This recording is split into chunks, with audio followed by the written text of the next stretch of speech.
Nous saluons aussi tous ceux qui sont connectés ensemble avec nous, donc sur YouTube, puisque notre culte est diffusé en direct. Nous vous saluons chaleureusement au nom du Christ Jésus. Nous voulons ensemble, que ce soit ici ou que ce soit avec vous par Internet, donc donner gloire à Dieu.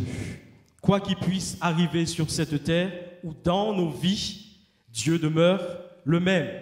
Il ne change pas, le même hier, aujourd'hui et éternellement. Et nous voulons commencer par rendre gloire au Père, parce que le Père nous a envoyé du ciel le pain de vie, son Fils Jésus-Christ. Il est le pain de vie qui est venu justement nous donner la vie et la vie en abondance.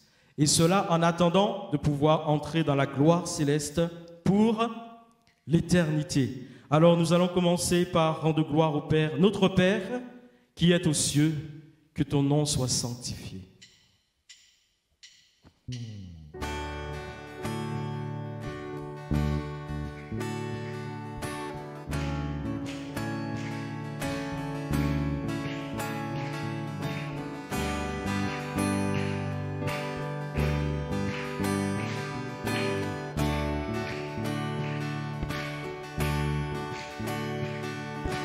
Notre Père,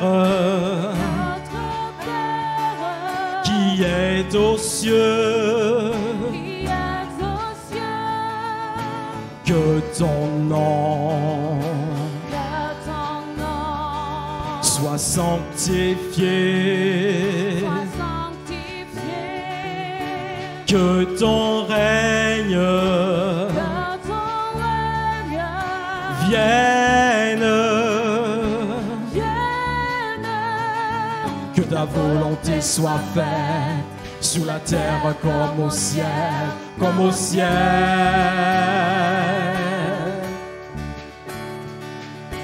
Donne-nous notre pain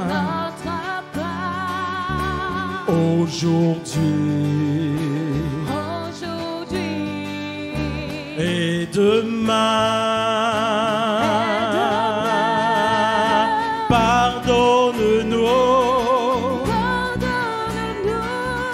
Nos offenses,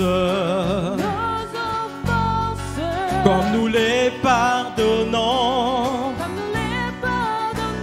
à tous ceux qui nous ont offensés. Oh, pardonne-nous nos offenses, comme nous les pardonnons à tous ceux qui nous ont offensés. Ne nous soumets pas à la tentation, mais délivre-nous du mal. Ne nous soumets pas à la tentation, mais délivre-nous du mal. Car c'est à toi qu'appartiennent pour les siècles des siècles le règne, la puissance et la gloire. Le règne, la puissance, le règne, la puissance et la gloire. Le règne, la puissance et la gloire. Le règne, la puissance et la gloire. Amen. Notre Père, qui est aux cieux, que ton nom soit sanctifié, que ton règne vienne. Que ta volonté soit faite sur la terre comme au ciel, comme au ciel.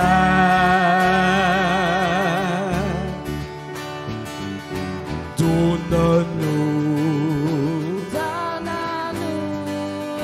notre pain aujourd'hui et demain. Pardonne-nous nos offenses, comme nous les pardonnons à tous ceux qui nous ont offensés. Oh, pardonne-nous nos offenses, comme nous les pardonnons à tous ceux qui nous ont offensés. Ne nous soumets pas à la tentation, mais délivre-nous du mal. Ne nous soumets pas, ne nous soumets pas à la tentation, mais délivre-nous du mal. Car c'est à toi qu'appartiennent pour les siècles des siècles le règne, la puissance et la gloire. Le règne, la puissance, le règne, la puissance et la gloire. Le règne, la puissance et la gloire. Le règne, la puissance et la gloire.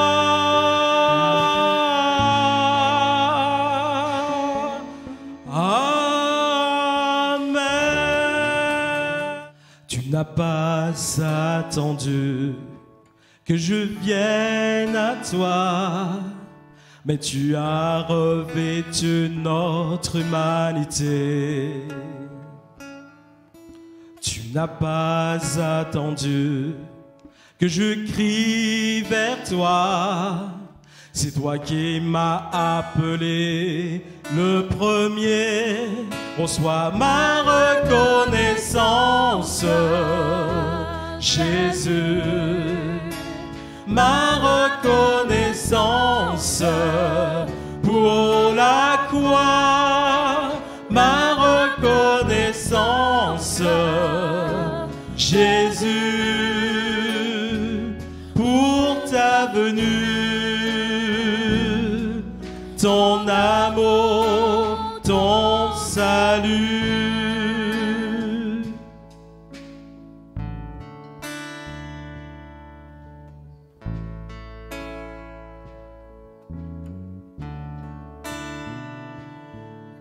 Tu n'as pas attendu que je vienne à toi, mais tu as revêtu notre humanité. Tu n'as pas attendu que je crie vers toi. C'est toi qui m'as appelé le premier. Reçois ma reconnaissance, Jésus. Ma reconnaissance pour la croix, ma reconnaissance, Jésus, pour ta venue, ton amour, ton salut, ma reconnaissance, Jésus, ma reconnaissance pour la croix, ma reconnaissance, Jésus, pour ta venue,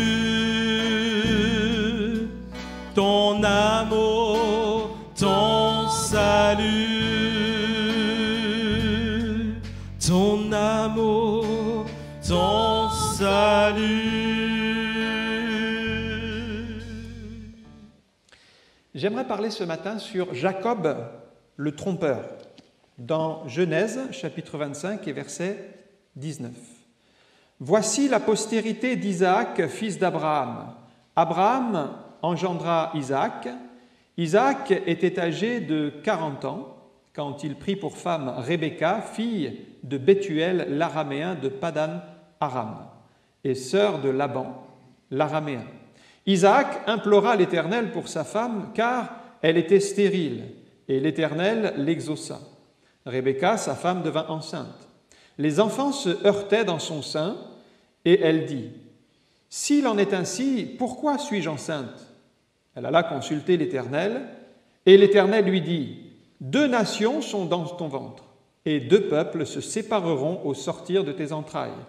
Un de ces peuples sera plus fort que l'autre, et le plus grand sera assujetti au plus petit. » Les jours où elle devait accoucher s'accomplirent, et voici, il y avait 2 jumeaux dans son ventre. Le premier sortit entièrement roux, comme un manteau de poil, et on lui donna le nom d'Ésaü. Ensuite sortit son frère, dont la main tenait le talon d'Ésaü, et on lui donna le nom de Jacob. Isaac était âgé de 60 ans lorsqu'il naquit. Ses enfants grandirent, Ésaü devint un habile chasseur, un homme des champs, mais Jacob fut un homme tranquille, il restait sous les tentes. Isaac aimait Ésaü parce qu'il mangeait du gibier, et Rebecca aimait Jacob. Comme Jacob faisait cuire un potage, Ésaü revint des champs accablé de fatigue, et Ésaü dit à Jacob, « Laisse-moi, je te prie, manger de ce roux-là, car je suis fatigué. » Et c'est pour cela qu'on a donné à Ésaü le nom d'Édom. Jacob dit, « Vends-moi aujourd'hui ton droit d'aînesse. » Ésaü répondit, « Voici, je m'en vais mourir, à quoi me sert ce droit d'aînesse ?» Et Jacob dit, « Jure-le-moi d'abord. » Et il le lui jura, et il vendit son droit d'aînesse à Jacob. Alors Jacob donna à Ésaü du pain et du potage de lentilles. Il mangea et but, puis se leva et s'en alla. C'est ainsi qu'Ésaü méprisa le droit d'aînesse. Amen. Jacob, c'est un nom difficile à porter, puisque son nom même signifie le trompeur. Et ce n'est pas un nom très flatteur, c'est un nom qui l'accable, c'est un nom qu'il porte, et depuis qu'il est enfant, on l'appelle le trompeur, celui qui supplante, celui qui tient le talon. Et donc, Jacob a grandi avec cette vision de lui-même que lui portait son nom, un trompeur.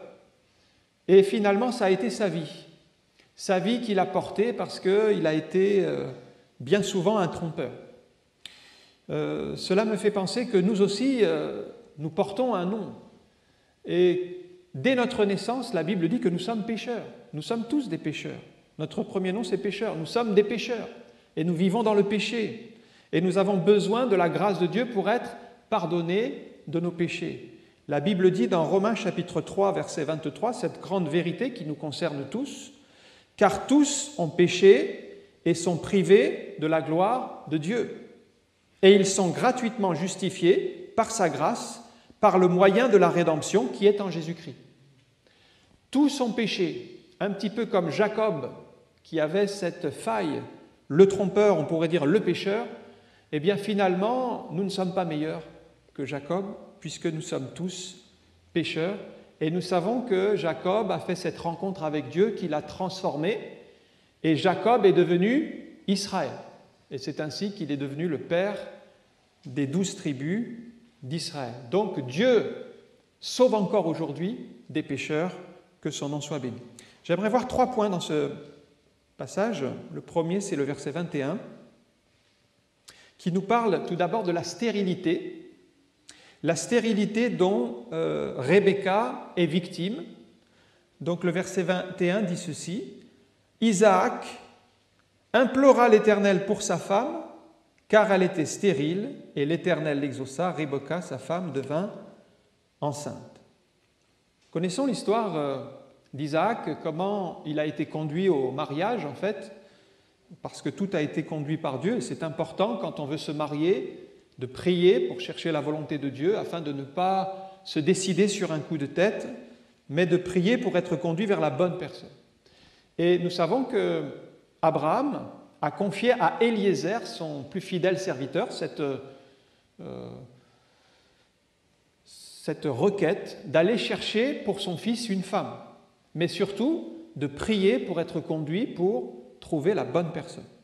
Et effectivement, Eliezer, on lit son histoire un petit peu avant d'ailleurs le récit que nous venons de lire, il va partir dans la famille de Laban, et suite à une prière, il fait monter vers Dieu cette requête, « Seigneur, conduis-moi vers la bonne personne ». Et on voit qu'il y avait une chance sur 10 000 pour trouver la bonne personne, mais quand on prie, eh bien Dieu nous dirige, il ferme les portes qui doivent être fermées et il ouvre les bonnes portes. Et en fait, rapidement, par un concours de circonstances, qu'on pourrait appeler le hasard, mais quand on connaît Dieu, ce n'est pas le hasard, c'est Dieu qui a conduit Rebecca à venir au puits justement au moment où Eliezer arrivait. Et finalement, il n'a pas eu besoin de chercher à gauche, à droite, de tester ici, d'essayer là-bas. Dieu fait concourir toutes choses au bien de ceux qu'il aime. Et Rebecca, eh bien, a rencontré Eliezer. Et là, tout n'était pas gagné, puisque là encore, c'est là où on voit le plan de Dieu. Bien, les parents donc, de Rebecca lui ont dit « Qu'est-ce que tu veux faire? Est-ce que tu veux partir avec Eliezer pour te marier avec cet homme, Isaac, ou est-ce que tu veux rester encore ici? Quel est ton choix? Quelle est ta décision ?» Et elle a prié elle aussi, et elle a ressenti dans son cœur la direction de Dieu. Vous voyez, tout est conduit, et c'est comme ça que Rebecca a rencontré Isaac. Elle n'a pas été forcée, elle a eu une conviction. C'est d'autant plus remarquable que cette conviction est venue non pas parce qu'elle l'avait vu ou parce qu'elle a été séduite d'une manière ou d'une autre, mais parce qu'elle a eu cette vraie conviction dans son cœur que c'était de Dieu, parce qu'elle n'avait pas encore vu qu'elle était déjà d'accord. Donc c'était vraiment par la foi qu'elle est allée. Je ne sais pas s'il y a beaucoup de mariages qu'on pourrait faire aujourd'hui comme ça, de décider, tiens, tu vas te marier avec un tel, tu ne l'as pas vu, c'est pas grave, vous allez vous marier. Et je ne sais pas si ça marcherait aussi bien aujourd'hui, mais enfin là, c'était conduit par Dieu, et effectivement, ça s'est bien passé. Et c'est important de se laisser conduire vers la bonne personne. Pourquoi? Parce que ce n'est pas parce que deux personnes sont chrétiennes qu'automatiquement, ils vont former un couple, n'est-ce pas? Il faut qu'il y ait des caractères qui correspondent, il faut qu'il y ait une direction de Dieu. Il y a beaucoup de chrétiens qui se marient en pensant on est chrétien, tout va bien se passer. Non, il y a vraiment à chercher, à prier. En tant que pasteur, je rencontre des chrétiens qui malheureusement se divisent. Ils sont mariés, mais ils ne s'entendent pas, le couple ne fonctionne pas. Parfois même, ils pensent au divorce, pourtant ils sont chrétiens. Voyez, c'est important, en tant que chrétien, de prier, de chercher la volonté de Dieu. Après, il faut dépasser les différences, il faut apprendre à s'aimer, il faut apprendre à se connaître. Mais c'est surtout en amont, avant de s'engager, eh bien, d'avoir cette conviction, cette certitude dans notre cœur. Je remarque que Isaac et Rebecca sont bien dans la volonté de Dieu, et ce n'est pas pour cela que tout se passe bien, en tout cas pour avoir un enfant. Puisqu'il y a un blocage, ils sont bien conduits l'un vers l'autre, on peut dire que Dieu a béni leur union, pourtant il n'y a pas d'enfant, il y a un problème de stérilité. Et là encore, même si on est chrétien, on peut être dans la volonté de Dieu, on peut s'engager, et puis on rencontre un obstacle, une difficulté. Ça n'est pas qu'on est en dehors du plan de Dieu, mais on rencontre un obstacle.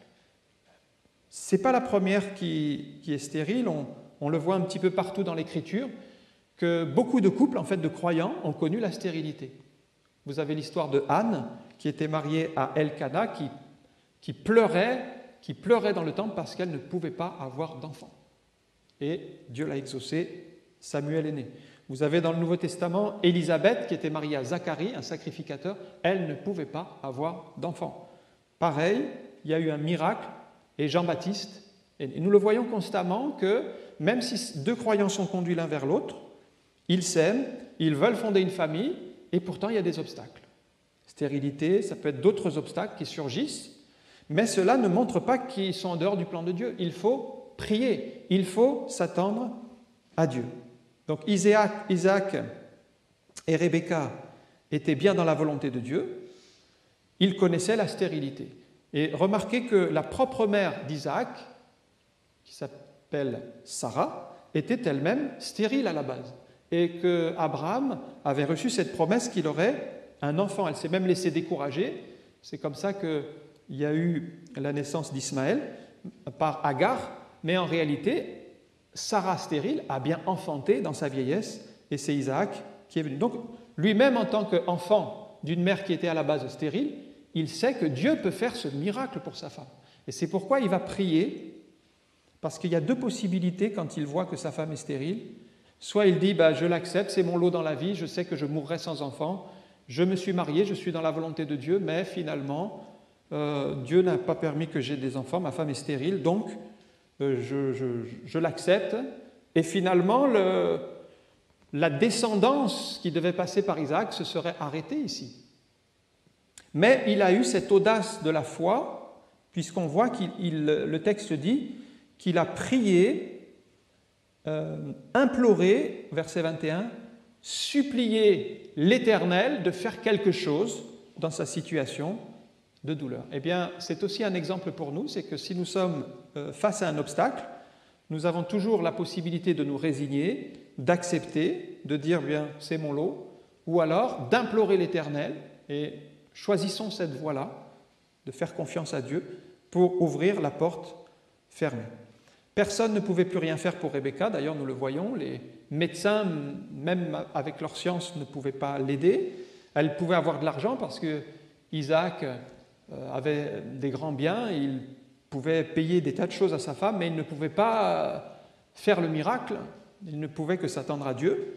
Même ses amis qui pouvaient la consoler, qui pouvaient pleurer avec elle, parce que la Bible nous dit de pleurer avec ceux qui pleurent, mais ce n'est pas ça qui va donner un enfant à Rebecca. Donc elle était toujours en attente, toujours en souffrance. Cet enfant ne venait pas. Alors elle s'est tournée vers Dieu. Il y a le psaume 113, verset 9 qui dit ceci. C'est Dieu qui donne une maison à celle qui était stérile. Donc Isaac s'est appuyé sur les promesses de la parole de Dieu. Il donne une maison à celle qui était stérile. Il pense à sa femme qui est stérile. Il en fait une mère joyeuse au milieu de ses enfants. Louez l'Éternel. Il y a là donc une promesse dont Isaac va s'emparer. Alors la Bible, elle est remplie de promesses. Ces promesses sont à notre disposition. Et c'est à nous, par la foi, de les saisir et de les croire et de s'attendre à Dieu pour qu'il les manifeste dans notre vie. Donc ça, c'était le premier point.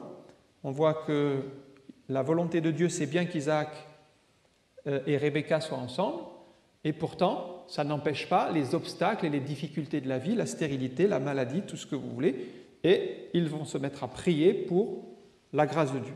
Deuxième point, c'est que maintenant, le miracle prend place, au verset 22, mais une opposition surgit entre les deux jumeaux. Verset 22 dit ceci, « Les enfants se heurtaient dans son sein. » Et elle se dit, « S'il en est ainsi, pourquoi suis-je enceinte ?» Et elle alla consulter l'Éternel. Alors, d'un côté, il y a le miracle, c'est-à-dire, au lieu de même un enfant, c'est deux. Donc, on peut parler de bénédiction en abondance, et on peut dire que ça vient d'un coup. D'un coup, elle va se retrouver avec deux enfants. On peut connaître des blocages, on peut connaître la disette pendant même des années. Financièrement, c'est fermé, les portes sont bloquées. Mais le psaume 66, verset 12, nous rappelle ceci. « Tu as fait monter des hommes sur nos têtes. Nous avons passé par le feu et par l'eau, mais tu nous en as tirés pour nous donner l'abondance. » Et j'ai pensé à Rebecca, qui était dans la stérilité. Dieu l'a tirée de là pour lui donner l'abondance, parce qu'elle est passée de 0 à 2 enfants d'un seul coup. Et si on voulait aboutir à 2 enfants, normalement, il aurait fallu encore 9 mois supplémentaires. Mais là, Dieu lui a donné l'abondance pour qu'elle ait, en une seule grossesse, 2 enfants. Que Dieu soit béni. Nous, on prie pour qu'il y ait des jumeaux, des triplés à Toulouse-Ouest, gloire à Dieu. Voilà. En 9 mois seulement. Vous voyez? Au lieu de 2 grossesses, une seule grossesse. Donc toutes les sœurs seront d'accord. Il vaut mieux une seule grossesse pour 2 enfants que 2 grossesses pour 2 enfants. Dieu a accordé d'un seul coup la bénédiction. Et c'est vrai pour nous. Pendant des années, il y a la stérilité, on prie, on ne voit pas encore la grâce accomplie, mais au temps marqué, quand Dieu a décidé de bénir, alors la bénédiction vient, mais en abondance. Et de 0, on passe à 2.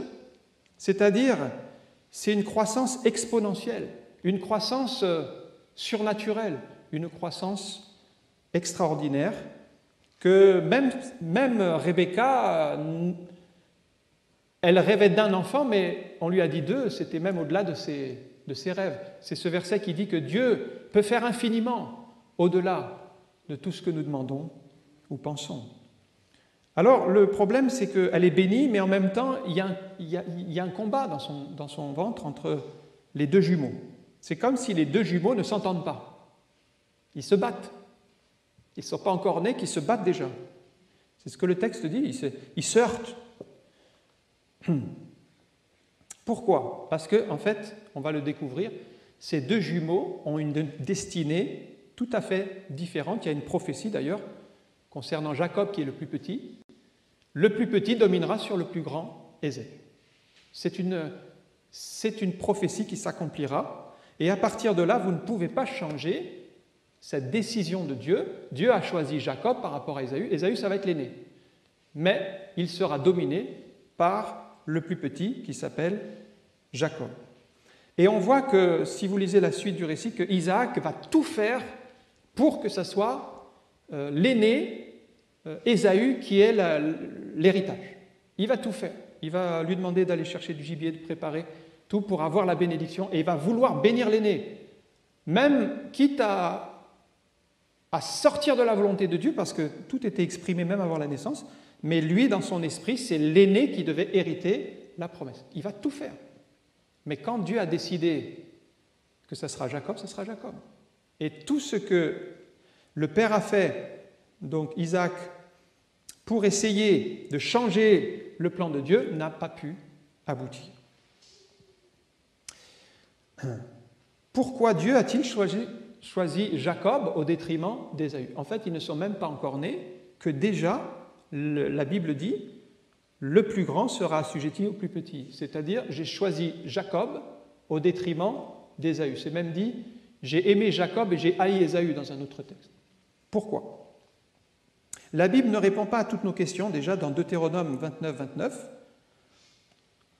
le texte dit « Les choses cachées sont à l'Éternel ». Il y a des décisions que Dieu prend en connaissance de cause, mais qui, pour nous, sont cachées parce que nous n'avons pas les éléments, les tenants, les aboutissants.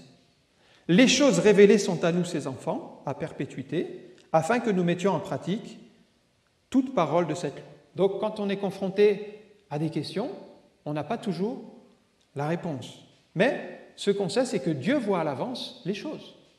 Psaume 139, la parole n'est pas sur ma langue que déjà, ô Éternel, tu la connais entièrement. Dieu voit d'avance les choses. Dieu voit d'avance les décisions ou les paroles que nous allons dire, et il a vu chez Jacob des éléments favorables, quelqu'un qui aime Dieu, qui cherche Dieu, et il a vu chez Ésaü quelqu'un qui ne s'intéresse pas aux choses de Dieu. Et ça, on le voit partout dans l'Écriture. C'est que Dieu choisit des personnes en fonction de leur cœur. Regardez par exemple le choix de David. David, ça n'était que le 8e enfant d'une fratrie de 8 fils. Et Samuel était convaincu que Dieu allait choisir l'aîné. Parce que, un petit peu comme pour Ésaü, c'est normal que ce soit l'aîné qui hérite la bénédiction. Donc Samuel voulait oindre Éliab, l'aîné. Non, Dieu a dit ce n'est pas lui, ni le 2e, ni le 3e. Dieu a choisi le 8e. Et si Samuel avait voulu forcer les choses, ce n'était pas la volonté de Dieu. Il a fallu que Samuel, en fait, accepte que ce soit le 8e. D'ailleurs, ce choix a été contesté par les 7 autres frères, qui se voyaient mieux à la place du 8e. Même le père préféré que ce soit l'aîné, mais Dieu avait choisi le 8e. Humainement, ce n'est pas juste, on pourrait dire, parce que c'est David. Oui, mais il est dit que Dieu s'est choisi un homme selon son cœur. Et si le cœur des 7 premiers ne correspondait pas, eh bien Dieu a le droit de choisir le 8e, même si ce n'est pas logique, en tout cas à l'époque, c'était très important que le premier soit honoré par rapport aux autres. Eh bien, Dieu ne fonctionne pas comme cela. Il choisit le 8e. C'est pareil pour Abel et Caïn. Caïn, c'était l'aîné. Son offrande n'est pas agréée de Dieu. Dieu choisit Abel. Abel, c'est le plus jeune. Et pourtant, son offrande, elle plaît à Dieu. Pourquoi? Parce que son cœur était dans la foi, son cœur était pur. On le voit avec le choix de Déborah. C'est un choix tout à fait unique. Dans l'Ancien Testament, cette femme, Déborah, une femme remarquable, qui était déjà prophétesse. Mais Dieu l'appelle à devenir juge. Sauf qu'il n'y avait pas de juge femme. Il n'y avait jamais eu de juge femme. Et Dieu dit, cette femme sera juge. Et là, il va comme un contre-pied de la majorité, de la mentalité de l'époque, et on n'a pas de précédent. Et voilà que finalement, il y a bien eu quelques hommes, certainement pour dire c'est pas normal, pourquoi une femme, mais c'était le choix de Dieu. C'était le choix de Dieu. Et finalement, tout le peuple a accepté la volonté de Dieu. C'était que Déborah soit juge en Israël, et elle a été évidemment bénie par Dieu et reconnue par le peuple dans cette fonction. Donc, si on regarde Ésaü et Jacob, en réalité, ce n'est pas seulement Ésaü et Jacob qui sont là, mais c'est que Dieu nous parle de peuple. Il y a le peuple d'Israël derrière Jacob, il y a le peuple d'Édom, où il sera appelé les Édomites, derrière Ésaü. Édom, c'est un peuple qui sera toujours ennemi d'Israël. Alors pourquoi cette telle opposition? Bien en fait, on parle de typologie, c'est-à-dire que ça représente des choses sur le plan spirituel. Ésaü, qu'est-ce qu'il représente? Ésaü, il représente spirituellement le croyant qui marche uniquement par la chair, qui ne fait que ce qu'il veut, que ce qui lui plaît, et qui ne cherche pas à plaire à Dieu, il ne s'intéresse pas aux choses de Dieu. Voilà. Il va donc être extrêmement limité dans son avancée, et il va chuter de nombreuses reprises. Jacob représente le croyant qui aime Dieu, le croyant qui marche par l'esprit, le croyant qui cherche à plaire à Dieu. Et ce combat, en fait, entre Ésaü et Jacob nous parle du combat de la chair contre l'esprit qui est là dans l'Église. Alors maintenant, on va dans Galates chapitre 5, c'est Paul qui l'explique admirablement. Il dit que c'est un combat permanent. Je dis donc, marchez selon l'esprit et vous n'accomplirez pas les désirs de la chair. Car la chair a des désirs contraires à ceux de l'esprit, et l'esprit en a de contraires à ceux de la chair. Ils sont opposés entre eux, afin que vous ne fassiez point ce que vous voudriez. Et là, vous voyez le combat entre Ésaü, la chair, et Jacob, qui lui représente le croyant par l'esprit. Ils sont opposés entre eux. Les deux enfants se heurtaient dans son sein. C'est un combat difficile, c'est un combat permanent, c'est un combat de l'Église. Et Paul en parle très bien parce qu'il se l'applique à lui-même et il dit, moi dans ce combat, il dit, je traite durement mon corps et je le tiens assujetti, afin que ce ne soit pas la chair qui me dirige, mais l'esprit qui me dirige. Ailleurs, il parle des chrétiens charnels et des chrétiens spirituels. Donc, c'est bien une réalité que nous voyons dans ce texte de l'Ancien Testament qui s'applique à nous. Soit nous sommes de la descendance d'Ésaü, soit nous sommes de la descendance de Jacob. Plus vous allez nourrir la chair, plus vous allez vous identifier à Ésaü. Plus vous allez chercher les choses de Dieu, attachez-vous aux choses d'en haut, plus vous allez vous attacher à la descendance de Jacob. Pierre, un peu plus loin, recommande à tous les chrétiens de s'abstenir à tout ce qui fait la guerre à votre âme. Il y a toutes sortes de sollicitations, de combats, et il faut prendre des décisions. Alors vous rencontrerez toujours des Ésaü autour de vous qui vont vous entraîner vers le bas. Qu'est-ce qu'ils font? Ils aiment parler des autres, ils aiment critiquer, ils ne font rien, ils n'aiment pas les sacrifices, Ils ne vont jamais sacrifier un temps pour prier. Le mardi soir, ils ne veulent pas prier. Le dimanche, ils ne veulent pas servir. Voilà, ce sont les Ésaü. La descendance d'Ésaü est charnelle. La descendance de Jacob est spirituelle. C'est un choix de vie. C'est un choix, c'est une décision que nous devons prendre. Donc ne vous laissez pas influencer par des Ésaü. Les Ésaü existent. Paul en parle.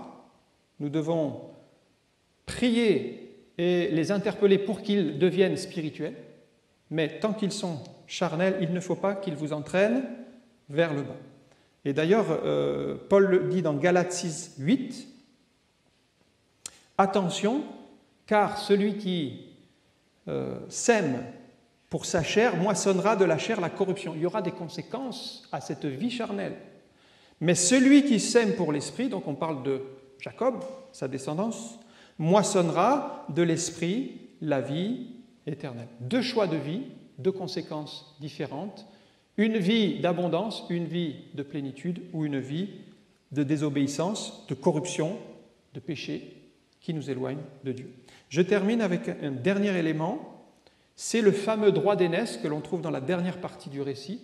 Ce droit d'aînesse qui est une bénédiction, mais c'est comme si Ésaü, il le considère comme quelque chose d'inutile. Le texte dit que Jacob, c'était un homme tranquille. Alors, voyez, cette traduction, peut-être, on peut la préciser, puisque la racine hébraïque signifie qu'il était parfait, complet, accompli. Voilà le sens. Il était parfait, complet, accompli. Donc, il y avait en lui une plénitude qui cherchait Dieu, quelque chose qui l'attirait vers Dieu, beaucoup plus que son frère Ésaü. Un homme paisible, un homme qui aimait méditer la parole de Dieu, un homme qui prenait du temps pour la prière, un homme qui cherchait à écouter Dieu. Voilà les valeurs spirituelles, tandis que Ésaü, son frère, si on lit maintenant Hébreux chapitre 12, verset 16, on a une précision concernant Ésaü qui montre à quel point il était éloigné de Dieu. Veillez à ce qu'il n'y ait ni débauché, ni profane, comme Ésaü. Et on le retrouve à nouveau, ce fameux Ésaü, qui est appelé profane ici, qui pour un mai vendit son droit d'aînesse. Vous savez que plus tard, voulant obtenir la bénédiction, il fut rejeté, quoiqu'il l'ait sollicité avec larmes, car il ne put amener son père à changer de sentiment. Qu'est-ce que c'est qu'un profane ? Un profane, c'est quelqu'un qui méprise les choses de Dieu. Il méprisait la bénédiction, c'est-à-dire le droit d'aînesse. Le droit d'aînesse, c'est d'une grande valeur. Donc, pour un chrétien profane, si vous êtes profane, bien, vous allez mépriser le culte. Vous allez mépriser la parole de Dieu qui va devenir accessoire, qui va devenir inutile. Vous allez mépriser le service. Vous allez juger, mais vous êtes profane. C'est-à-dire que vous ne voyez pas que ces choses-là sont élevées et sont glorieuses. Ça, c'est le chrétien qui marche selon Ésaü, le profane. Tandis que Jacob, quand il voit le droit d'aînesse, pour lui, ça lui parle. Il sait que ce droit d'aînesse a une valeur. Il aimerait tellement l'avoir, mais normalement, il ne doit pas l'avoir parce qu'il est le deuxième. Et donc, il sait très bien que c'est son frère qui a le droit d'aînesse. Et lui, dans son cœur, il aspire, il désire être celui que Dieu va choisir pour continuer la descendance. Le droit d'aînesse, c'était la bénédiction qui était sur Abraham, Isaac, allait se porter maintenant sur soit Ésaü, soit Jacob. Normalement, c'était sur Ésaü, puisqu'il était l'aîné, mais lui, Jacob, bien que le second, il aspire à recevoir cette bénédiction qui ne lui revient pas de droit. Donc on voit dans son cœur déjà des dispositions spirituelles. Il comprend que dans le plan de Dieu, il y a des choses élevées. Vous voyez, ça c'est très important. On voit chez lui des dispositions, qu'il aime Dieu. On voit qu'il est différent de son frère, qu'il discerne l'importance des bienfaits de Dieu. Quant à Ésaü, lui, il n'a qu'une vision tout à fait terre à terre. On voit bien qu'il ne comprend rien au plan de Dieu. Vous voyez, il répondit, c'est au verset 32, « Voici, je m'en vais mourir. À quoi me sert ce droit d'aînesse ? Voilà, je vais mourir. » Il n'a pas la vision que sa descendance va rentrer dans le plan de Dieu. Pour lui, voilà, je vis, je profite de la vie, je vais mourir. Bon, c'est-à-dire je profite maintenant, j'ai ma maison, j'ai mon confort, j'ai ma nourriture. Voilà, moi c'est ça ma vie. Moi, le droit d'aînesse, c'est-à-dire les choses spirituelles, tout ce qui plaît à Dieu, mais moi ça ne m'intéresse pas. C'est ça qu'il est en train de dire. Il ne s'intéresse ni à l'œuvre de Dieu, ni au service. Il n'investit pas dans l'œuvre de Dieu. Un jour, il y a un chrétien, quand on faisait des investissements, il me dit on a gaspillé de l'argent. Mais ce n'était pas du gaspillage, c'était de l'investissement. Vous voyez, quand on n'a pas la vision de l'œuvre de Dieu, on voit tout comme du gaspillage ou des pertes ou des choses inutiles. Mais en réalité, quand on comprend qu'on investit pour le salut des âmes, c'est qu'on a une vision spirituelle des choses. Donc lui, Ésaü, il méprise non seulement le droit d'aînesse, je voulais dire, mais derrière le droit d'aînesse, il méprise Dieu, il méprise la volonté de Dieu, le plan de Dieu, il méprise la parole de Dieu, donc ça va très loin. Comment est-ce qu'un chrétien peut en arriver là? Eh bien, la légèreté, le manque de discipline, le manque de sérieux, un peu d'assoupissement, on néglige, ici, là, on rejette les conseils des frères ou des sœurs ou de la parole de Dieu, et puis finalement, on devient comme Ésaü, c'est-à-dire la bénédiction est là, et nous on dit, mais moi je vais mourir, à quoi ça me sert cette bénédiction? Finalement, je ne la verrai même pas s'accomplir. Eh bien, finalement, il va vivre ce que sa bouche a prononcé. Sa bouche a prononcé sa propre sentence, je m'en vais mourir, à quoi me sert ce droit d'aînesse? En réalité, il attire sur lui cette réalité qu'il va vraiment mourir sans le droit d'aînesse.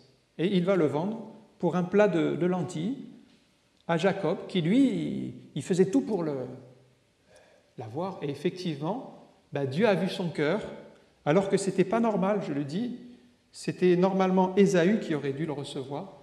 Eh bien, Dieu a choisi de bénir Jacob au détriment d'Ésaü, mais Ésaü avait sa responsabilité.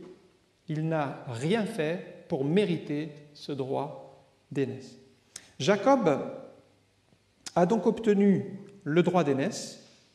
Il est devenu, lui, l'héritier, le père des fameuses 12 tribus d'Israël. Donc ça a été vraiment la porte ouverte d'une grande bénédiction. Il a été le 3e patriarche après Abraham, Isaac, ça aurait dû être Ésaü, mais ça a été Jacob. Jacob qui a reçu le droit d'aînesse, car Ésaü n'en était pas digne. Et Dieu a choisi le second parce que le premier n'en était pas digne. Si quelqu'un n'est pas digne dans l'œuvre de Dieu, cela n'arrêtera pas l'œuvre de Dieu, car Dieu suscitera un nouveau Jacob. Et Ésaü, lui, il terminera sa course. Je vais mourir, à quoi me sert ce droit d'aînesse? Il va terminer sa course terrestre, mais n'accomplira pas les choses de Dieu. Il restera définitivement un Ésaü qui marche selon la chair, qui ne voit pas les choses de Dieu, tandis que le Jacob, il est prêt. Donc, frères et sœurs, nous avons le choix, soit de la lignée d'Ésaü, terrestre, charnel,